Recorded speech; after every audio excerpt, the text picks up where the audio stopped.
Hai, Assalamualaikum adik-adik kelas 5. Pada video kali ini kita akan belajar tema 3, subtema 1, pembelajaran 2.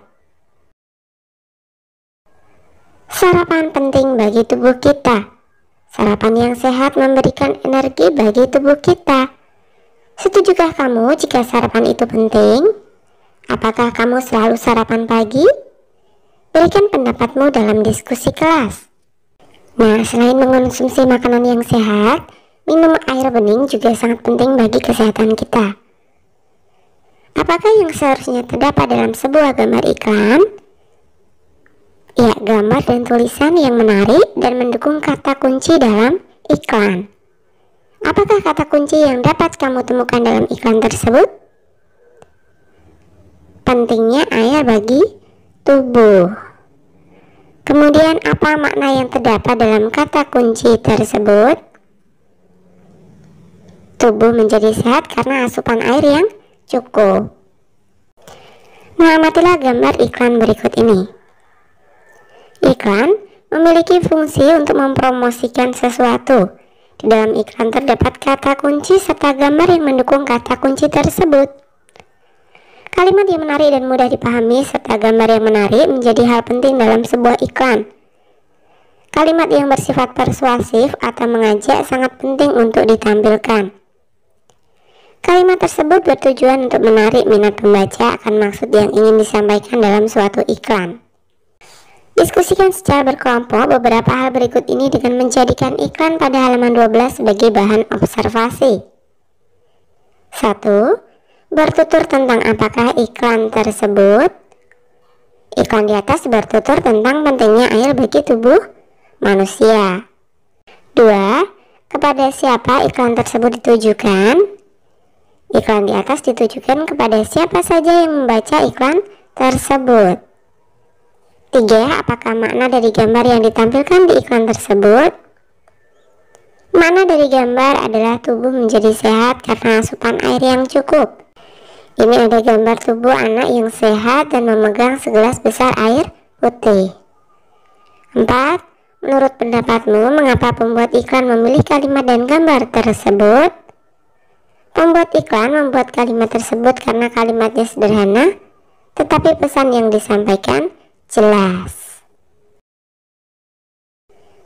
Nah, lakukanlah kegiatan berbagi informasi antar kelompok. Pilihlah salah satu teman sekelompokmu untuk menjelaskan hasil diskusi kelompok kepada kelompok lain yang mengunjungi kelompokmu. Sementara itu, teman-teman sekelompokmu yang lain berpencar mengunjungi kelompok lain untuk memperoleh hasil diskusi kelompok mereka. Pastikan kelompokmu mengunjungi lebih dari 3 kelompok. Tuliskan hasil diskusi dari 3 kelompok tersebut di dalam tabel seperti berikut. Nah, kelompok 1 bertutur tentang apakah iklan tersebut? Iklan bertutur tentang pentingnya air bagi tubuh manusia. Kepada siapa iklan tersebut ditujukan? Iklan ditujukan kepada siapa saja yang membaca iklan tersebut. Kemudian pertanyaan yang berikutnya, apakah makna dari gambar yang ditampilkan di iklan tersebut? Jawaban dari kelompok 1, makna dari gambar adalah tubuh menjadi sehat karena asupan air yang cukup.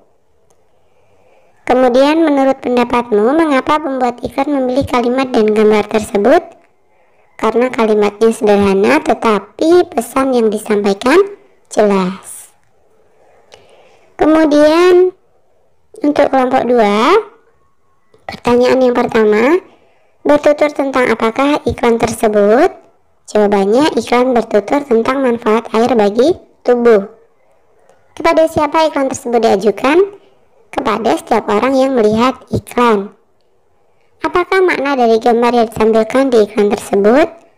Makna gambar pada iklan adalah tubuh sehat karena minum air.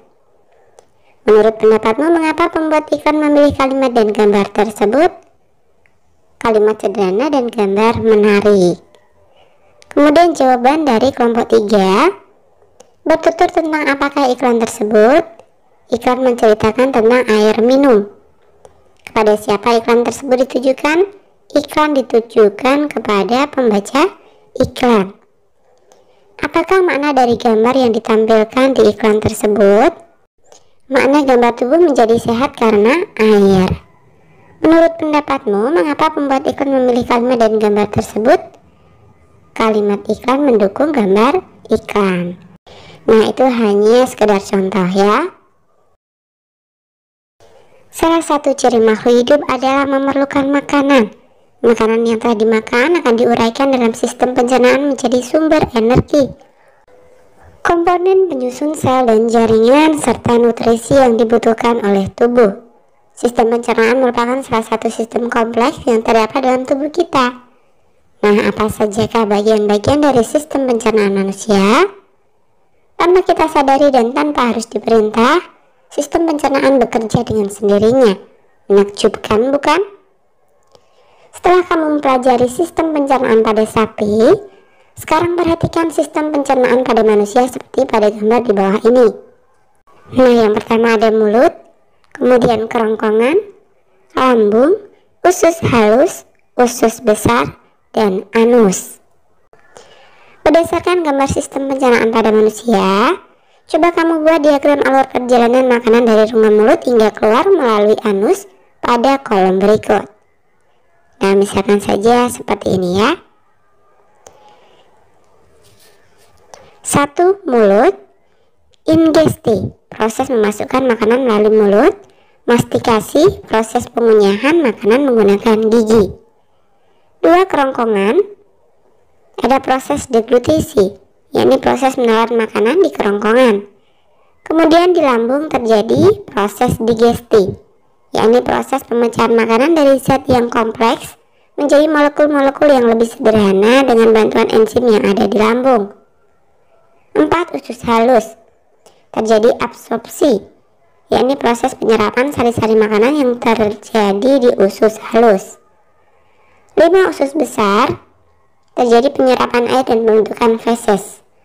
6. Anus, terjadi proses defekasi atau proses pengeluaran sisa-sisa makanan yang sudah tidak diperlukan oleh tubuh melalui organ anus. Sistem pencernaan pada tubuh manusia berfungsi untuk menghancurkan makanan yang masuk ke dalam tubuh.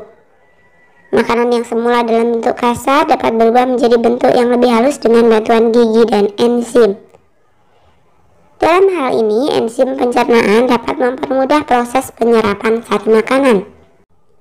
Selain itu, sistem pencernaan juga berfungsi untuk membuang sisa-sisa makanan yang sudah tidak diperlukan tubuh. Keberadaan zat-zat sisa tersebut dapat menjadi racun bagi tubuh manusia jika tidak dikeluarkan. Berikut ini adalah proses pencernaan makanan pada manusia. 1. Proses memasukkan makanan ke mulut. 2. Proses mengunyah makanan dengan menggunakan gigi. 3. Proses menelan makanan di kerongkongan. 4. Proses pemecahan makanan dari zat yang kompleks menjadi molekul-molekul yang lebih sederhana dengan bantuan enzim yang ada di lambung. 5. Proses penyerapan sari-sari makanan yang terjadi di usus halus. 6. Proses pengeluaran sisa-sisa makanan yang sudah tidak diperlukan oleh tubuh melalui organ anus. Coba kamu bandingkan diagram yang kamu buat dengan penjelasan mengenai proses pencernaan makanan di atas. Apakah ada kesamaannya? Sekarang bandingkan diagrammu dengan diagram teman sebangkumu. Coba kamu tuliskan pemahamanmu mengenai sistem pencernaan pada manusia. Apa saja fungsi umum dari sistem pencernaan manusia? Untuk mencerna makanan yang masuk ke dalam tubuh manusia yang dijadikan sebagai sumber energi. Apa yang akan terjadi apabila salah satu organ dalam sistem pencernaan tidak berfungsi dengan baik? Jika salah satu organ dalam sistem pencernaan rusak atau tak berfungsi, maka makanan yang kita makan akan sulit untuk dicerna di dalam tubuh dan bisa menimbulkan penyakit. Nah, sekarang mari membuat poster sistem pencernaan manusia. Buatlah kelompok kerja yang terdiri atas 5 orang. Bersama dengan teman sekelompokmu, buatlah poster tentang sistem pencernaan manusia. Setiap organ dalam sistem pencernaan dibuat dengan warna yang berbeda agar mudah dimengerti. Sebelumnya, carilah informasi dari buku teks lainnya atau bertanya kepada gurumu mengenai fungsi dari masing-masing organ dalam sistem pencernaan manusia. Tulislah serapi mungkin dengan menggunakan huruf yang cukup besar sehingga dapat dibaca dari jarak yang cukup jauh. Nah, misalkan saja poster sistem pencernaan manusianya seperti berikut. Bandingkan sistem pencernaan seekor sapi dengan sistem pencernaan manusia. Kemudian catat persamaan dan perbedaannya. Selanjutnya, presentasikan hasil yang kamu peroleh di depan kelas. 1. Organ. Persamaannya memiliki gigi dan taring, memiliki lambung, dan menghasilkan air liur. Perbedaannya, manusia memiliki gigi taring yang kuat dan tajam, tetapi mereka tumpul pada sapi. Lambung sapi adalah rumen kompleks, tetapi lambung manusia adalah organ yang sederhana. Sapi menghasilkan air liur lebih banyak daripada manusia. Kemudian 2. Proses pengunyahan. Persamaannya, makanan dikunyah untuk dihaluskan dengan gigi geraham. Perbedaannya, sapi mengunyah makanan sebanyak 2 kali, sedangkan pada manusia makanan hanya dikunyah selanjutnya ditelan. 3. Proses penyerapan sari-sari makanan. Persamaannya, proses penyerapan sari-sari makanan menggunakan enzim. Perbedaannya, sistem pencernaan manusia memiliki enzim untuk mencerna protein, tetapi tidak pada sistem sapi. Sapi yang hanya bisa mencerna karbohidrat seperti selulosa di rumput. Manusia memiliki sistem pencernaan yang lebih panjang daripada yang dilakukan sapi. Sapi melakukan pengunyahan ulang sebelum makanan diserap, sedangkan manusia tidak. 4. Proses pengeluaran. Persamaannya dikeluarkan melalui anus. Perbedaannya, feses manusia adalah berwarna kekuningan tetapi hitam kehijauan pada sapi. Pada sapi, fesesnya belum mengalami pembusukan dengan bantuan bakteri Escherichia coli di usus, seperti pada sistem pencernaan pada manusia. Nah, presentasikan hasil perbandinganmu di depan kelas. Perhatikan presentasi kelompok-kelompok lain, kemudian catatlah perbedaannya dengan hasil kelompokmu. Semua orang ingin selalu hidup sehat. Hidup sehat merupakan hal yang sangat berharga dalam kehidupan. Berikut adalah sebuah lagu tentang hidup sehat dengan judul Mars Hidup Sehat. Yuk kita nyanyikan bersama-sama.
Bernyanyi akan lebih menarik apabila diiringi oleh alat musik.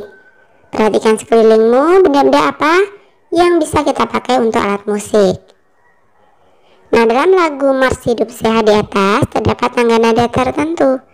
Tangga nada sendiri terbagi atas tangga nada mayor dan minor. Seperti apakah ciri lagu dengan tangga nada mayor dan minor? Bacalah bacaan di bawah ini dengan seksama. Berikut ini adalah ciri-ciri lagu dengan tangga nada mayor. Lagunya bersifat riang gembira, terdengar bersemangat, umumnya diawali dan diakhiri dengan nada do. Berikut ini adalah ciri-ciri lagu dengan tangga nada minor. Lagunya bersifat sedih, terdengar kurang bersemangat, umumnya diawali dan diakhiri dengan nada la. Nah, kamu telah mengenal dan menyanyikan lagu Mars Hidup Sehat. Menurutmu apakah lagu tersebut masuk ke dalam lagu dengan tangga nada mayor atau minor? Tuliskan pendapatmu pada kolom berikut. Lagu Mars Hidup Sehat memiliki tangga nada mayor karena lagu Mars tersebut dinyanyikan dengan penuh semangat, riang gembira, dan diawali dan diakhiri dengan nada do. Berikan dua contoh lagu nasional atau lagu daerah yang menurutmu memiliki tangga nada A mayor. Contoh lagu nasionalnya adalah Indonesia Raya dan Maju Tak Gentar. Lagu daerahnya Gundul Pacul dan Ampar-Ampar Pisang. B minor. Lagu nasionalnya contohnya adalah Syukur dan Gugur Bunga. Sedangkan lagu daerahnya adalah Bubul Bulan dan Butet. Mintalah pendapat temanmu tentang jawaban yang kamu pilih. Jadi lagu bertangga nada mayor, lagunya bersifat riang gembira, terdengar bersemangat, dan umumnya diawali dan diakhiri dengan nada do. Sedangkan lagu bertangga nada minor, lagunya bersifat sedih, terdengar kurang bersemangat, dan umumnya diawali dan diakhiri dengan nada la. Oke, sampai di sini dulu video kali ini ya. Sampai jumpa di video berikutnya.